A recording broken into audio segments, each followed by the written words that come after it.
जरूर शुरू हो चुका है। इसी के साथ चलिए अब अगली खबर का रुख कर लेते हैं और मौसम से जुड़ी खबर का रुख करते हैं, जहां आपको बता दें कि सोमवार को मौसम ने उत्तर भारत में करवट ली है, जहां पहाड़ी राज्यों की अगर हम बात करें तो बर्फबारी के साथ मैदानी राज्यों में हल्की बारिश से ठंड का प्रकोप और बढ़ गया है। इसके साथ ही दिल्ली एनसीआर समेत पूरा देश कड़ाके की ठंड की चपेट में है। दिल्ली में इस हफ्ते पूरे हफ्ते बारिश की भी संभावनाएं बनी हुई हैं। तो वहीं हिमाचल प्रदेश की अगर हम बात करें तो शिमला और आसपास के इलाकों में भी हल्की बर्फबारी हुई है। तो वहीं दूसरी बर्फबारी से सड़कों पर 3 इंच की बर्फ जम गई है। अब ऐसे में हिमाचल प्रदेश में 3 नेशनल हाईवे बर्फ से ढक चुके हैं। 174 सड़कें बंद हो गई हैं। इसके साथ ही 680 बिजली के ट्रांसफार्मर भी ठप पड़े हैं। 300 बसों के साथ में 1000 वाहन सड़कों पर फंसे हुए हैं। बर्फबारी के बाद में स्थानीय लोगों के साथ पर्यटकों को तो काफी परेशानियों का सामना इस वक्त करना पड़ रहा है। अटल टनल की अगर बात करें तो उसके पास भी बर्फबारी होने की वजह से हजारों की संख्या में पर्यटक वहां फंसे हैं, जिन्हें प्रशासन ने रात भर रेस्क्यू अभियान चला करके सुरक्षित अपने गंतव्य की ओर भेजा। तो वहीं मौसम विभाग ने बृहस्पतिवार तक बिलासपुर, ऊना, हमीरपुर और मंडी में भीषण ठंड के लिए ऑरेंज अलर्ट भी जारी किया है।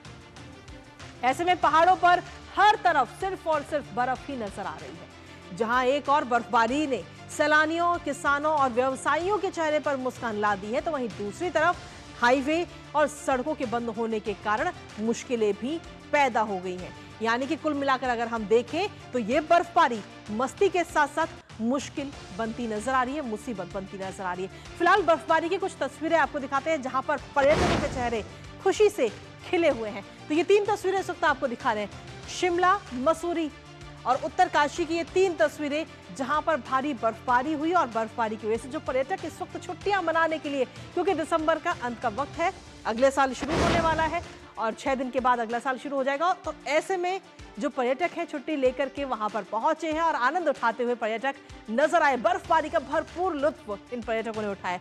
तो ये 3 तस्वीरें आपको दिखा रहे हैं। शिमला की तस्वीर है, मसूरी और उत्तरकाशी की किस तरीके से बर्फबारी इस वक्त वहां पर हो रही है और इसका सीधा असर मैदानी इलाकों पर भी पड़ रहा है। लेकिन इसके साथ ही ये बर्फबारी मस्ती के साथ साथ मुसीबत भी बन रही है। ऐसे में 3 तस्वीरें आपको दिखा रहे हैं। पहली तस्वीर गंगोत्री की, दूसरी तस्वीर अटल टनल रोहतांग की तस्वीर दिखा रहे हैं और साथ ही शिमला की ये तस्वीर दिखा रहे हैं। आप देख सकते हैं कि बर्फ को हटाने का काम इस वक्त किया जा रहा है रोड से, क्योंकि जो लोग वहां पर पहुंचे थे वो वहीं की वहीं फंस चुके हैं।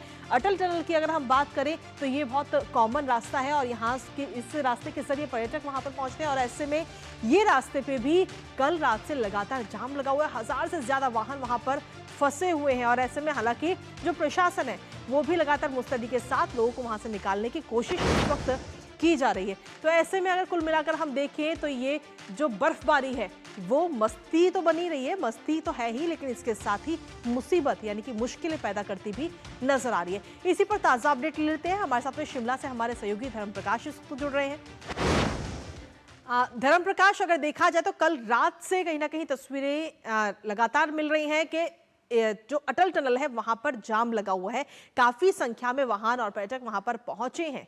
अभी फिलहाल क्या कुछ स्थिति है, प्रशासन किस तरीके से रेस्क्यू कर रहा है?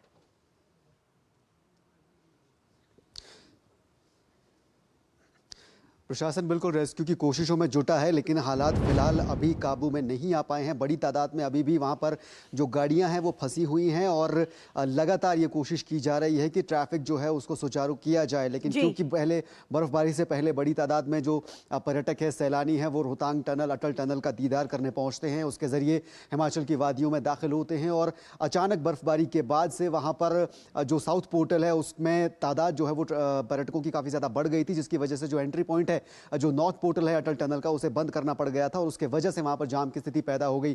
फिलहाल रेस्क्यू लगातार जारी है और कोशिश ये की जा रही है पुलिस की तरफ से, प्रशासन की तरफ से, होमगार्ड्स के जवानों की तरफ से कि जो टूरिस्ट वहां पर फंसे हुए हैं उनको रेस्क्यू किया जाए, जो गाड़ियां फंसी हुई हैं उनको वहां से निकाला जाए और जो ट्रैफिक सिस्टम है वहां का उसे सुचारू किया जाए। ओवरऑल हिमाचल की अगर बात करूं तो 8 जिलों में ये बर्फबारी बीते रोज हुई है। कल शाम को भी भारी बर्फबारी हुई है और अभी भी काफी हद तक जो बारिश और बर्फबारी का सिलसिला यहाँ शिमला में भी शुरू हो गया है, जिसकी वजह से आने वाले दिनों में एक बार फिर से यहाँ पर जो हालात हैं वो बिगड़ सकते हैं।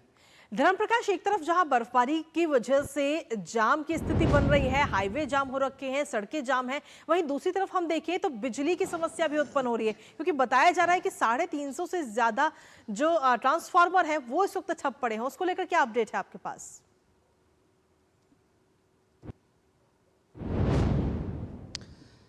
बिल्कुल, आंकड़ा बढ़ गया है। 600 के आसपास जो ट्रांसफार्मर हैं वो बंद पड़े हैं और 400 से ज़्यादा जगहों पर, 500 से ज़्यादा जगहों पर बिजली व्यवस्था जो है वो बाधित हुई है इस बर्फबारी की वजह से।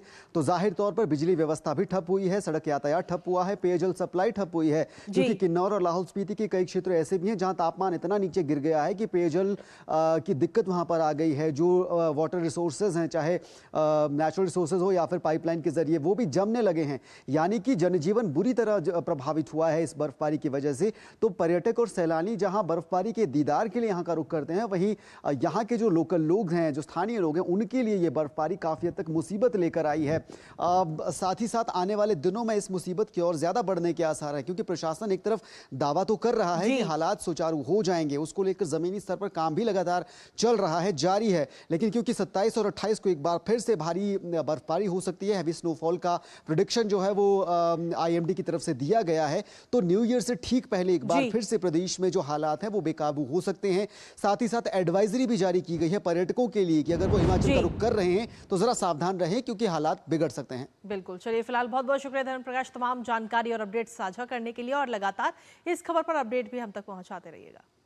तो जिस तरीके से बात हो रही है इस वक्त पहाड़ी इलाकों की और साथ ही मैदानी क्षेत्रों की, अगर हम बात करें तो मैदानी क्षेत्रों में बर्फबारी की वजह से ठंडक भी महसूस हो रही है और ठंड लगातार बढ़ती जा रही है। दिल्ली NCR की ही अगर हम बात करें तो मौसम विभाग की तरफ से चेतावनी जारी की गई है और येलो अलर्ट भी इस वक्त जारी किया गया है और बारिश की भी संभावनाएं जताई गई हैं। लेकिन जहां एक और दिल्ली NCR में बारिश हो रही है, वहीं दूसरी तरफ अगर हम देखें तो प्रदूषण से दिल्ली वासियों को फिलहाल कोई राहत मिलती हुई नजर नहीं आ रही है। दिल्ली के कई सारे इलाके हैं जहां पर AQI आज भी 400 के पार दर्ज किया गया। ऐसे में सवाल यही है कि आखिर जो ये मौसम में ठंडक बढ़ रही है, इससे प्रदूषण से कोई राहत दिल्ली वालों को मिलेगी या नहीं, इस पर फिलहाल सवाल लगातार बरकरार है। इसी के साथ फिलहाल मुझे और हमारी टीम को दीजिए इजाजत। कल फिर हाजिर होंगे कुछ और अहम खबरों के साथ, तब तक के लिए नमस्कार।